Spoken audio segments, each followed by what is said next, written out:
Olá pessoal, vamos para mais um Desrotulando Materiais Dentários. E o material de hoje é este clareador aqui, o Whiteness HP da FGM. É um dos clareadores dentais mais comprados pelo site da Dental Creme e o fabricante oferece a venda dele na forma de 2 kits. Um kit para um paciente só, que está custando cerca de R$ 70, e um kit para 3 pacientes, que custa cerca de R$ 184 pelo site da Dental Creme hoje. Então vamos lá. Esse é um produto então à base de peróxido de hidrogênio que é indicado e utilizado para clareamento feito em consultório. Esse peróxido de hidrogênio presente no Whiteness HP, ele apresenta uma concentração de 35%. Para que a gente possa usar esse gel, ele vem em 2 frascos. Um frasco com peróxido de hidrogênio e outro frasco com espessante. Quando a gente faz a mistura, ele fica numa coloração vermelha e à medida que vai acontecendo a reação, ele fica transparente, ele fica incolor.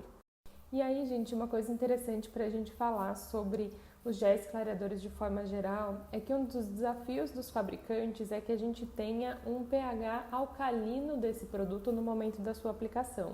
Então, o peróxido de hidrogênio é um composto normalmente ácido e aí o espessante tem um pH um pouco mais alcalino e assim na hora que a gente faz essa mistura, a gente encontra um pH um pouco mais neutro no momento da aplicação. Isso varia muito de produto para produto e aí eu vou falar um pouquinho mais do pH desse material. E aí, por que é importante a gente falar sobre o pH de gel clareador? Imagina que se você estiver usando um produto que tem um pH um pouco mais ácido, né, abaixo de 7, um pH 5, a gente não vai ter só um processo clareador, a gente também vai ter um processo inicial de desmineralização daquela superfície dental. E muitas vezes nesse caso o paciente tem mais sensibilidade, né, apresenta sensibilidade pós-tratamento e a gente também vê a superfície do esmalte perdendo brilho, porque ela também está desmineralizando. E não é o nosso objetivo com o clareamento dental. E aí, segundo o fabricante, as indicações desse produto, que estão listadas aqui nesse cantinho da bula, a gente tem a utilização desse produto para clareamento de dentes vitais, onde a gente tem aquelas indicações mais rotineiras, que tem um escurecimento pela própria idade do paciente, né? Um processo fisiológico mais normal, pelo consumo de pigmentos, ou no caso dos dentes não vitais, aqueles dentes que têm um tratamento endodôntico satisfatório, ele pode ser utilizado na superfície externa do dente e também dentro da câmara pulpar, e aqui o fabricante recomenda a associação com outros produtos da mesma marca.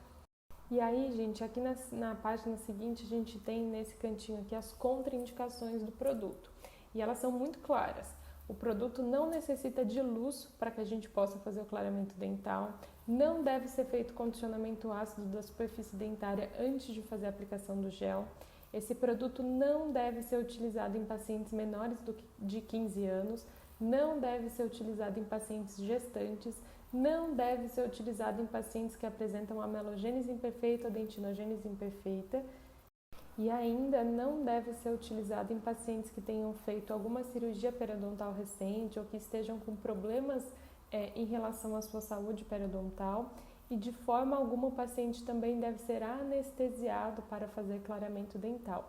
Se o paciente apresentar sensibilidade durante o tratamento, ele deve parar e ter uma conduta ali no sentido de diminuir essa hipersensibilidade, normalmente aplicando dessensibilizantes, soluções contendo flúor para ajudar na remineralização e na diminuição dessa sensibilidade dental.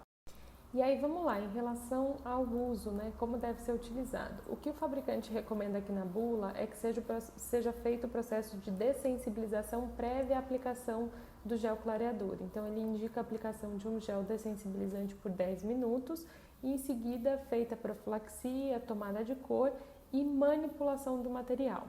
A manipulação desse material recomendada pelo fabricante é de 3 gotas do peróxido de hidrogênio para 1 gota do espessante. E isso precisa ser seguido. E aí uma dúvida que normalmente as pessoas têm é quantas gotas eu preciso, né, para fazer o clareamento de uma arcada superior e inferior. O próprio fabricante diz que a proporção de 18 gotas do peróxido de hidrogênio para 6 gotas do espessante, normalmente você consegue fazer a aplicação na arcada superior e inferior. Eu considero que essa é uma grande vantagem de kits como esse daqui da FGM, que a gente consegue controlar um maior ou menor número de gotas dependendo do tamanho dos dentes do nosso paciente. É diferente daqueles kits que a gente tem 2 seringas que a gente mistura e a gente tem que usar tudo naquela única sessão. E aí, uma vez que esteja feita a barreira gengival, a gente pode fazer a aplicação desse gel. Como que a gente vai fazer isso? A gente vai levar o gel na superfície dentária do paciente e vai deixar ele aplicado por 15 minutos. O que o fabricante recomenda é que a quantidade de gel, seja suficiente para cobrir toda a superfície e apresente cerca de 3 a 5 milímetros de espessura. Durante esses 15 minutos, com a ajuda de um microbrush, você pode estourar, agitar esse gelzinho, estourar aquelas bolinhas de ar que estão formando na superfície dentária. Após esse período de 15 minutos, o gel deve ser removido para uma nova aplicação. E a quantidade de aplicações que ele recomenda para cada sessão é de no máximo 3 aplicações de 15 minutos, então totalizando 45 minutos para uma única sessão.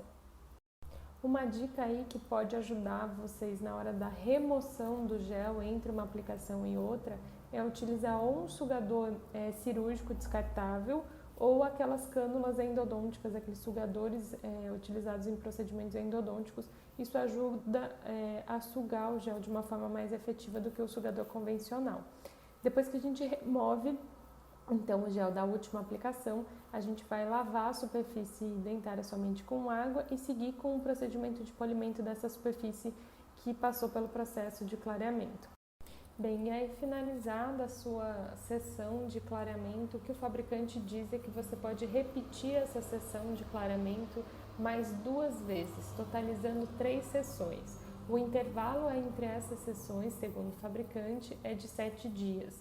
Caso o paciente apresente sensibilidade pós essa primeira sessão, você pode complementar o tratamento com o clareamento caseiro. É o que a gente costuma chamar de técnica mista, onde a gente faz uma primeira sessão de clareamento em consultório e depois o paciente continua esse processo com o clareamento caseiro. E aí, você usa esse gel? Me conta se você gosta.